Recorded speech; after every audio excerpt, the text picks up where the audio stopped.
Assalamualaikum warahmatullahi wabarakatuh. Halo Sobat Adiaksa, perkenalkan saya Mutiara Salsanabila M, calon pegawai negeri sipil pada Kejaksaan Republik Indonesia. Saya akan menyajikan sebuah video tentang betapa banyaknya kasus pencabulan dan kekerasan seksual di negeri ini. Seorang bocah berusia 8 tahun di Bekasi, Jawa Barat diduga mencabuli 4 teman mainnya. Pemirsa, seorang anak perempuan berusia 12 tahun menjadi korban kejahatan seksual dengan pelaku sang ayah tiri. Pelecehan hingga pencabulan terhadap anak kembali marak terjadi. Posisi anak yang dinilai lemah kerap dimanfaatkan sebagai celah terjadinya eksploitasi seksual. Dugaan aksi pelecehan di dalam angkutan umum juga terjadi saat korban pulang kerja. Kasus pencabulan di Indonesia terus meningkat setiap tahunnya. Korbannya bukan hanya anak-anak, tetapi perempuan dewasa, bahkan laki-laki. Seorang dokter hewan yang bekerja sebagai manajer sales di sebuah perusahaan farmasi ditahan Satuan Reserse Kriminal Polresta Bandara Soekarno-Hatta setelah terbukti melakukan pelecehan terhadap penumpang pesawat Citylink.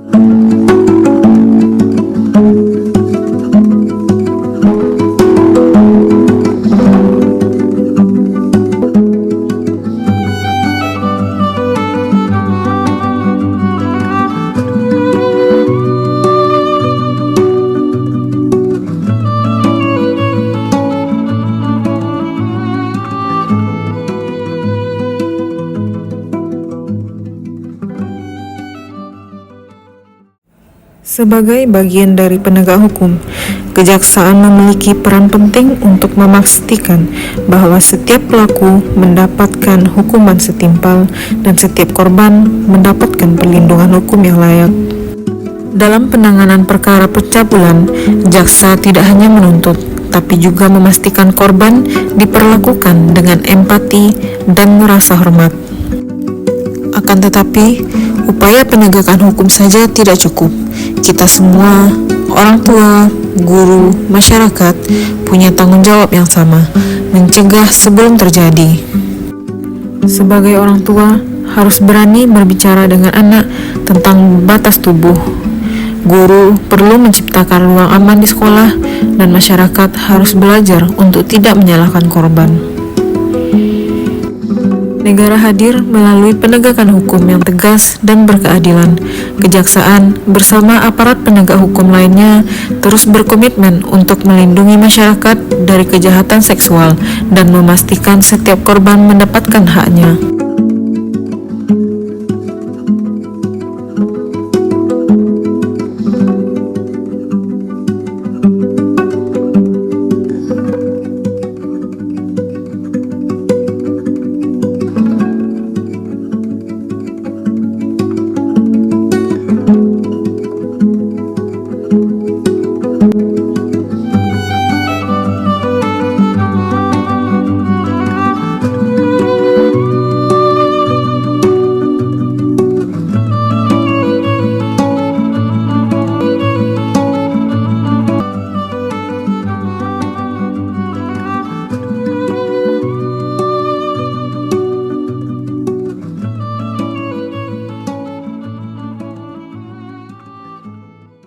Dengan banyaknya kasus pencabulan dan kekerasan seksual tersebut membuktikan bahwa negara perlu mengambil langkah tegas untuk mencegah terjadinya kasus tersebut. Tragisnya, banyak di antara mereka yang tidak berani melapor karena malu, takut, dan tidak tahu harus mencari perlindungan kemana. Karena keadilan bukan hanya ditegakkan, tetapi juga harus dihidupkan. Stop pencabulan, wujudkan Indonesia yang aman dan bermartabat.